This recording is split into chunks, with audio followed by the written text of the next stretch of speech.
So to talk about Charles Bukowski a little bit, I actually have. Let me see if it's here. Yep. Is it here? Oh yeah, it's right here. So I have when I first started buying books like seriously, right? When I was a teenager, some of the earliest poets that I remember buying. I remember buying Arthur Rimbaud, which is fucking classic, right? If you're interested in poetry and literature in any way, especially as a youth, you're probably going to go through Arthur Rimbaud and try to penetrate that mystery. Now, I don't think much of his poetry, but it took a long time to actually get to the point. When you're a teenager, right, you want to be Arthur Rimbaud. You want to have a little bit of a lifestyle like that if you have these artsy pretensions, as I did as a kid.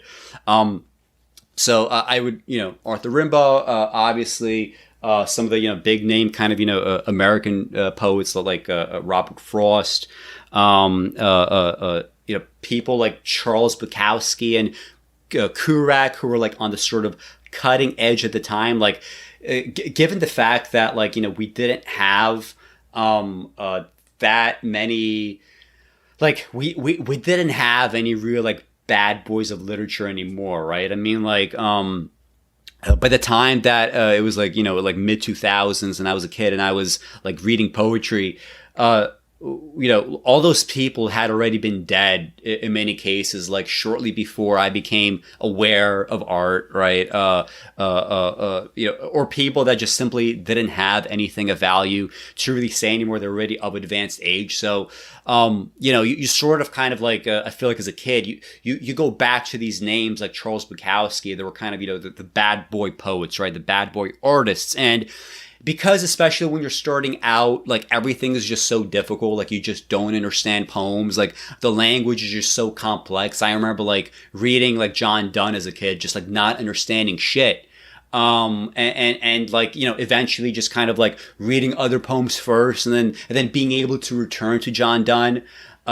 Reading other poems, being able to return to poems that I thought maybe were simplistic, but now I see wow, they're actually beautiful. I remember as a kid, I thought Walt Whitman was kind of simplistic because he didn't rhyme, because he didn't do this, didn't do that. But, now obviously when I read, something like Song of Myself, what a great fucking poem. But I feel it takes a little bit of practice, and some of the poets that I would practice on would be people like Charles Bukowski, because it's immediately, able to be apprehended. It's not difficult. But part of the reason why that's the case is Charles Bukowski's poetry, it's very prosaic, right? Lots of the times the line breaks are just they're just arbitrary, right? They have no reason to be. He just kind of throws them in there. The things that the poems say oftentimes don't really amount to much, right? They might amount to a little bit, maybe a short lesson here or there, but really they don't amount to much. But again, when you're young, but there's enough poetic little turns or ideas that at least have an inkling of good sense that it's good enough for the youth. Let's put it that way. If this gets you hooked on John Donne, maybe Charles Bukowski overall has been a positive influence on the world, and to the extent that he's just influencing other poets in that way, of course, it's a negative influence upon the world. But I have a few poems of his that I just came across when I was flipping through this book. It's a book that has both poetry as well as tons of prose, right? Individual stories. Their stories also don't really go anywhere, but for anybody interested in getting a taste of what this is all about, whether or not Bukowski deserves your time and attention, that anthology is a pretty good one before you go spending money on his actual big books. So this poem is called Helping the Old, and he would always do this thing, right, stylistically, where he would always have these uncapitalized titles. I guess it doesn't have to be grading, but the fact that the poems don't really amount to much lets me, it's grading for that reason. Right? If you haven't figured out how to properly write a poem, why are you so interested in these bells and whistles of let me do this weird thing where I'm not going to capitalize titles, right? Get the bare bones shit in order first, right? Before you start branching out into stuff that is not even really necessary all that much. I mean, E. Cummings did it for good reason, but he had actual reasons for doing what he did. So, helping the old.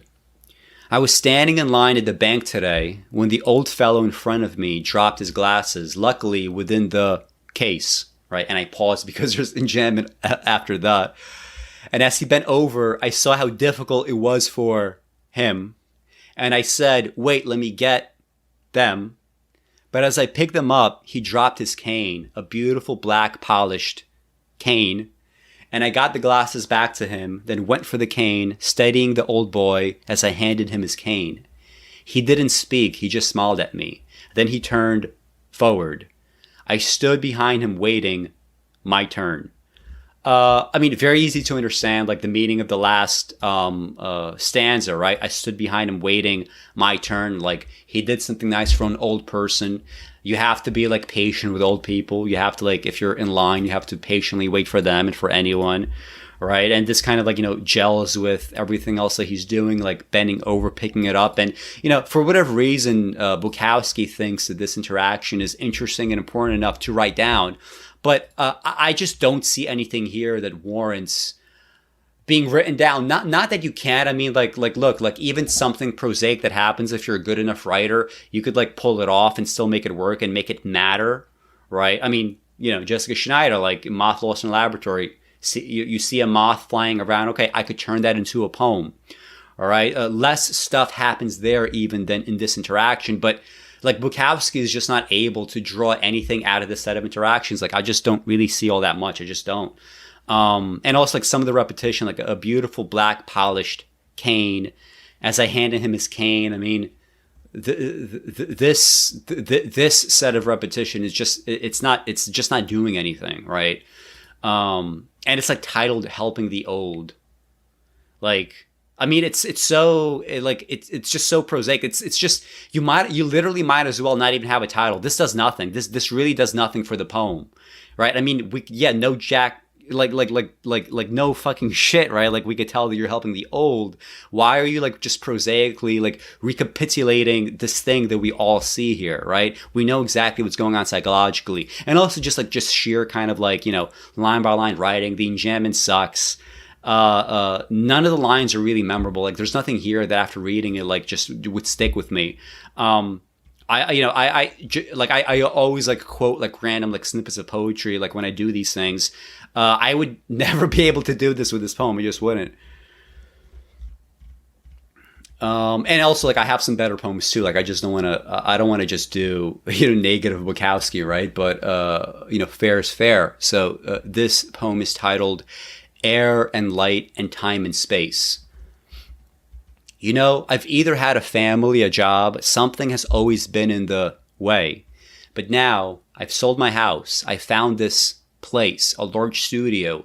You should see the space and the light. For the first time in my life, I'm going to have a place and the time to create. End quote. So if you're only listening to this, this was a quoted bit of speech, right, that a character in this poem is just said to another character. So then the other character responds, "No, baby. If you're going to create, you're going to create whether you work 16 hours a day in a coal mine or you're going to create in a small room with 3 children while you're on welfare. You're going to create with part of your mind and your body blown away. You're going to create blind, crippled, demented. You're going to create with a cat crawling up your back while the whole city trembles in earthquake, bombardment, flood, and fire. Baby, air and light and time and space have nothing to do with it, and don't create anything except maybe a longer life to find new excuses for." So this like, just from the title alone, like, even if we disregard everything else, like, this is immediately a better poem than the first one, right? air and light and time and space. Like, it's novel enough and it's interesting enough that you would kind of remember it. You now have, perhaps you do have a set of expectations, or perhaps you don't have a set of expectations because it's just a little bit weird enough that you don't exactly know what it's going to be about. And the fact that it doesn't have such an easy, like, one-to-one relationship to the poem, like Helping the Old does, this is just like a basic pointless recap. Here, it's not a basic pointless recap, right? It has something significant to say about what's happening in the poem, right? The content in the poem. And I mean, like, first, like, in terms of like the sentiment or the idea, right?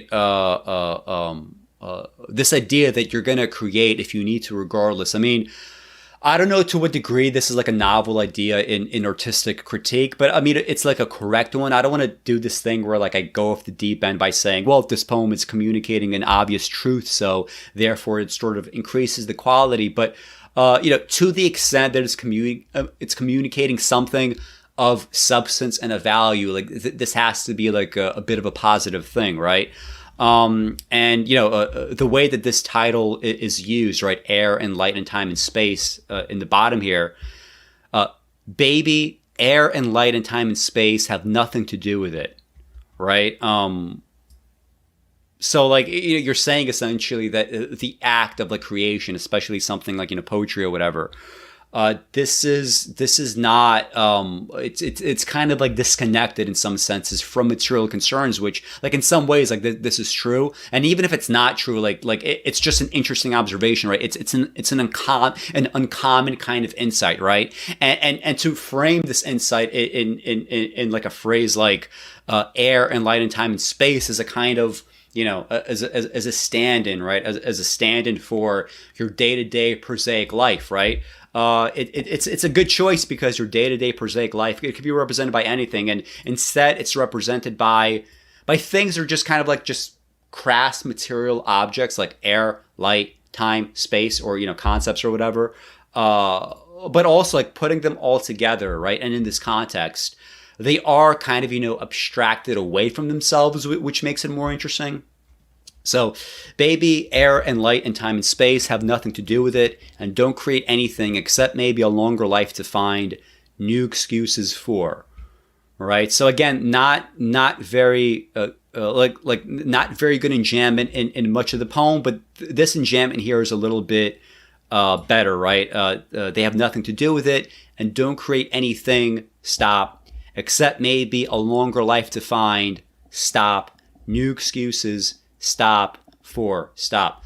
But this last word, like, even if the enjambment is it's more meaningful now, we already knew that the for is going to be there, right? We already knew that the for is implied. Like, you literally could have, like, not even had this word. You could have just ended it by, except maybe a longer life to find new excuses. And it would have been actually a better poem, right? That for you could just chop away. It's completely unnecessary. We know that the for is implicit, right? We don't need to have that part spelled out in any way. So he uses the space of the title well, and the last line. I mean, last lines they're fucking important. You don't just you don't ignore first and last lines, right? So the fact that it's throwaway. I mean, there's always a ceiling in the poetry of Bukowski, but I mean, this just kind of like kind of lowers the ceiling in some ways, I guess. So the next poem, I believe I have 4 or 5 here. The next poem is titled "Be Kind." We are always asked to understand the other person's viewpoint, no matter how outdated, foolish, or obnoxious. One is asked to view their total error, their life waste, with kindliness, especially if they are aged. But age is the total of our doing. They have aged badly because they have lived out of focus. They have refused to see. Not their fault. Whose fault? Mine. I am asked to hide my viewpoint from them for fear of their fear. Age is no crime, but the shame of a deliberately wasted life among so many deliberately wasted lives is. So far, this is probably like, maybe the best of these three poems so far. The enchantment is like less, it's a little less annoying. I mean, a lot of it kind of is annoying, like their life waste, pause, with, pause, kindliness. That with is like kind of, silly. But a lot of the enchantment here is just kind of like concrete, units of meaning, kind of thrown together. We're always asked to understand the other person's viewpoint, no matter how outdated, foolish, right? I would put the or right here after, be right before obnoxious. Like I would have these lines as like discrete units of meaning, because like that really helps the poem kind of just imagine like what it's getting to. Like it's getting to like the entire reason why this poem in some level works is it's slowly structuring an argument that is kind of unconventional. So, in like, I guess, a purely rhetorical sense, right? It's effective for that reason. And if that's kind of like the core conceit of the poem, it probably behooves you that, of the various choices that you could make. And if this is like your style, this is your aesthetic, you're probably going to say like, it's better if I have discrete units of meaning that sort of like kind of, pound at each other, like knock at each other and build and build and build and build. And you could sort of feel, right? You could sort of feel it building, right? I'm sort of doing this little dance, right? Right. To give you a sense of how this poem is moving, right? So if this is how the poem is moving, you sort of want to make sure that you have like something, something in the text to capture that well.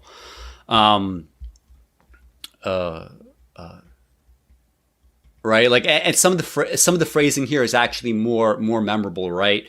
One is asked to view their total error, their life waste, right? The fact that this is like a compound word, I guess here, like their total error. This is like much better than most Bukowski lines. Like, imagine living like your life is being defined like as the sum total error, right? Their life waste as an individual concrete thing. And the fact that it's a compound word, like it's adding to that sense of we're building this argument, right? We're cultivating this rhetorical strategy.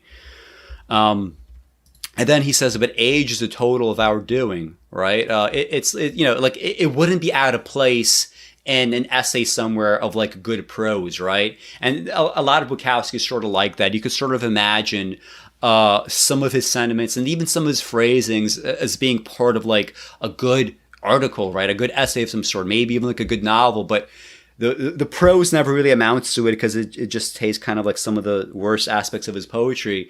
And also like the fact is this isn't prose, but the phrasings are more memorable, right?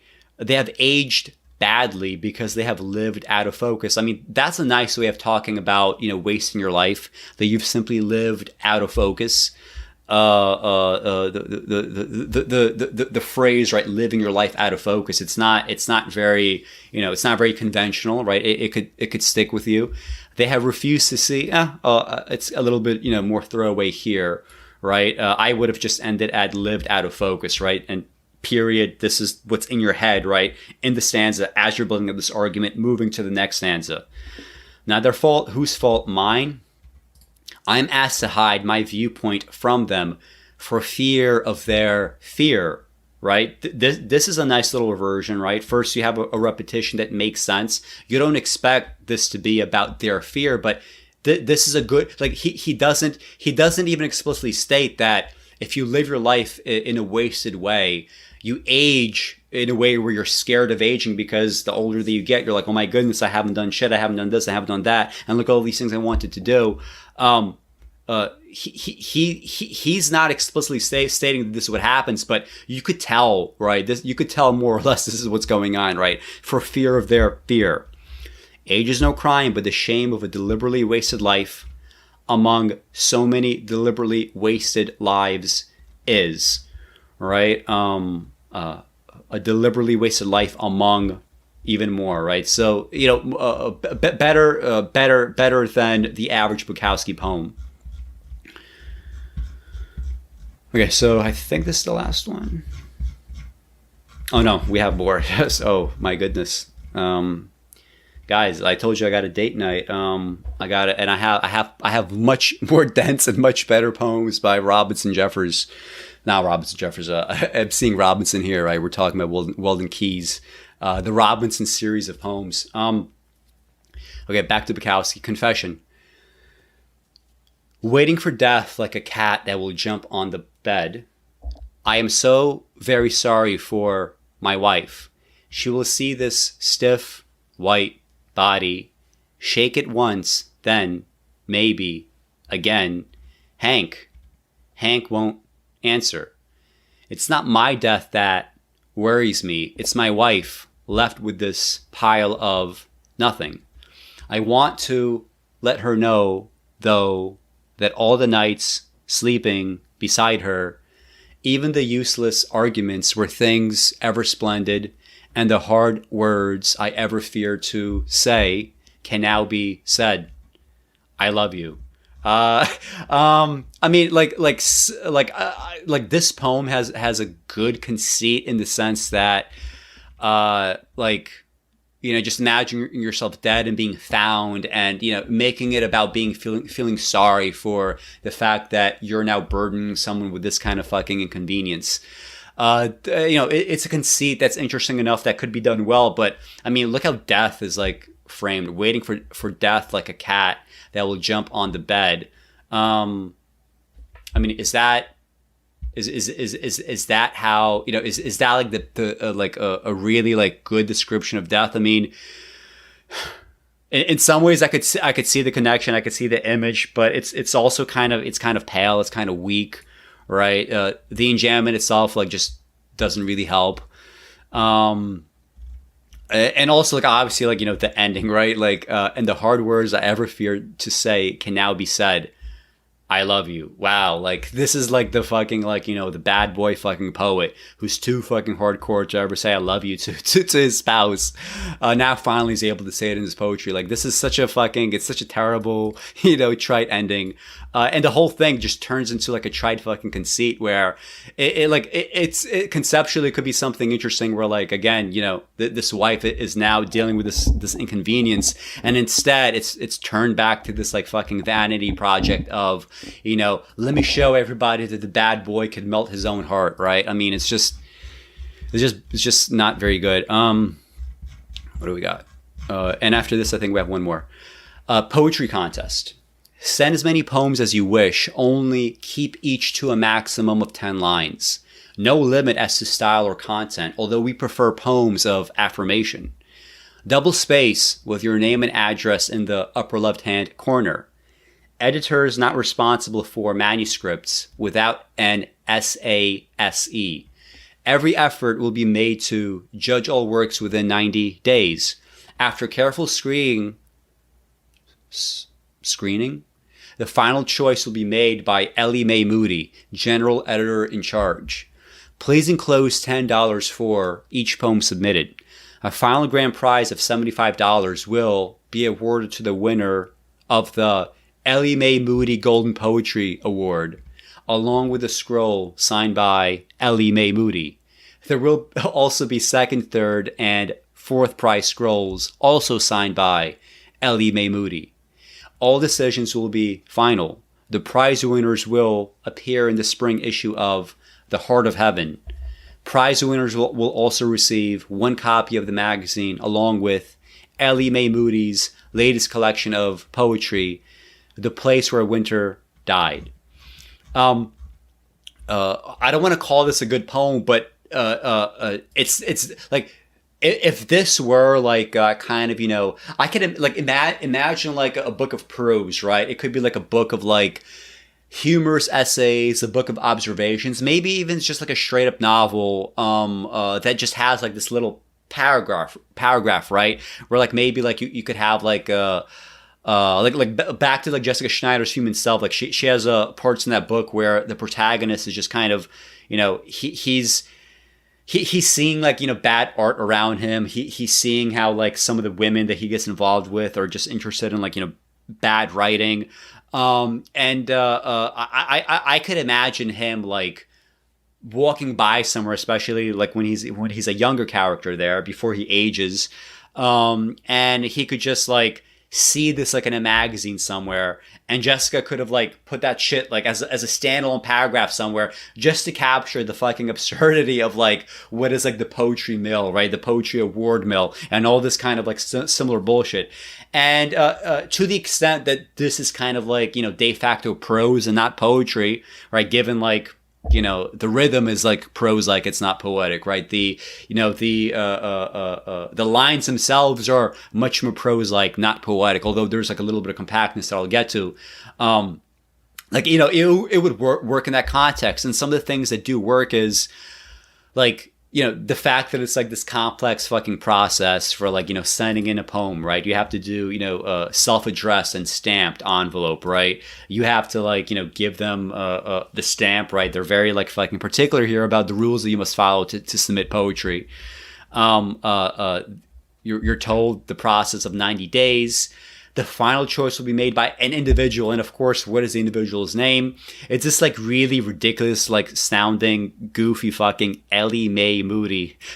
Like, I can't imagine a great poet ever being remembered, right? With her name, Ellie Mae Moody, right? It's just like, it's just made to be like, you know, just like in Martin Scorsese's the King of Comedy, right? What is that? What is Robert De Niro's name in that movie? It's Rupert Pupkin, right? It just sounds fucking ridiculous, right?